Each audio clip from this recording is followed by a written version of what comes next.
Hello. So today we're taking a look at Mark Harrison's Dreamlands. He very famously draws inspiration for a lot of his art from his dreams, and I will note that he does do nude women every once in a while, so just be aware that that is coming. So this is from 1988. This is from 1987. He is an English artist.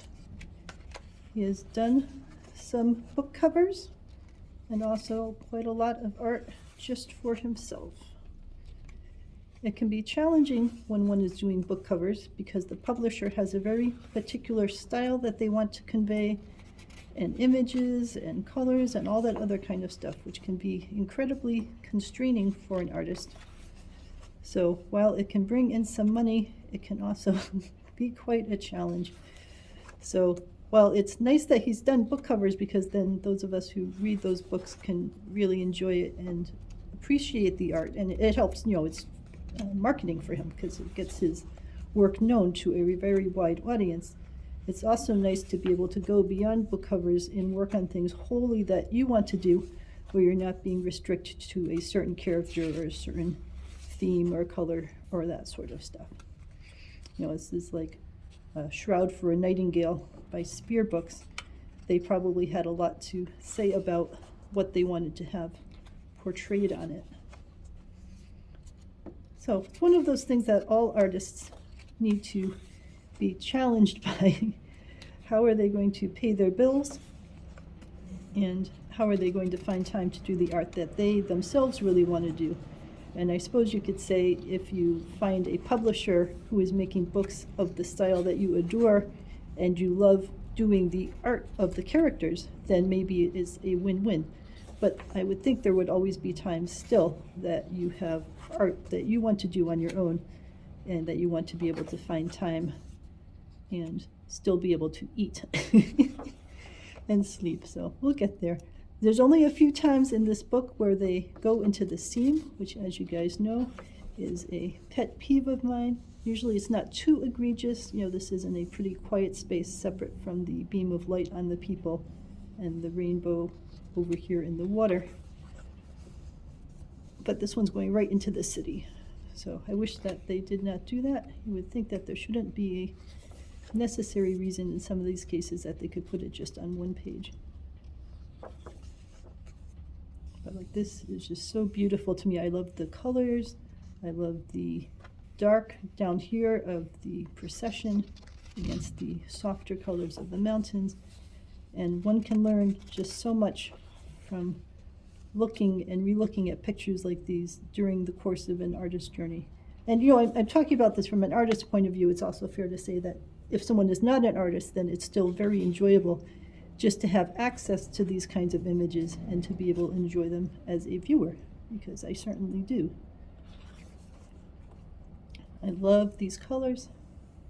I love the way the eye is drawn, this little floating contraption. And I just have to sigh when they do this image splitting thing, because I just don't find it that it's really necessary. These are just so pretty to me. Again, I think I'm just fond of his color usage, but also his layout and the way the eye is drawn into here and then has the background and the use of the fabric. Sorry about the sirens. Here, I'll just wait a second.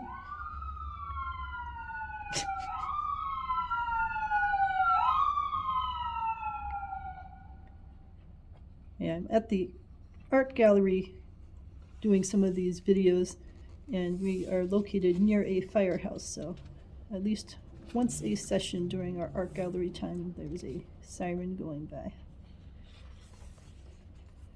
So I enjoy the style of these. I enjoy the use of colors, the way the eye is drawn through different sections of it. In terms of the book, I think they printed on a nice quality paper with a good saturation of inks, and my only complaint is one that I have with many of these books, which is this whole splitting of the image in half. There are plenty of pages, and even if you put it sideways on one page, you could avoid having that problem happen. But you know that is an industry problem, so it's not just these guys who are doing that. But like this is just so pretty to me with the way the mountains are and how they fade into the background and how the front ones are nice and sharp, and you've got these people that are heading off on some sort of a journey. So he does a very good job with composition. And like this, the super sharp, super dark soldier character here, and then it fades off into the castle in the background, and then even the streams of light that are coming through.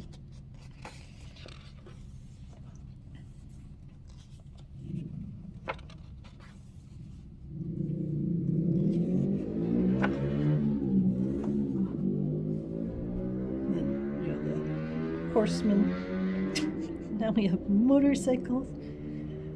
The horsemen up on the ridge, the ship stuck in the rocks. Very intriguing images.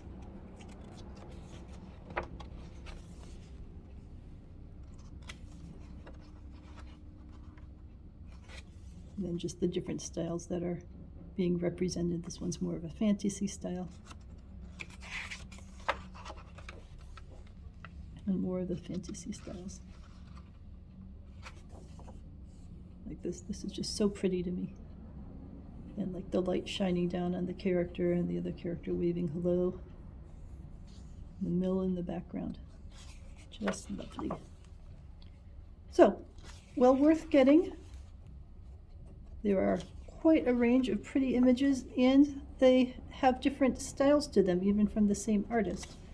So there might be sometimes that you get really drawn to this translucent sky snake, we'll call it, and other times that you get drawn to some of the darker images, and that's part of the fun of the books like this.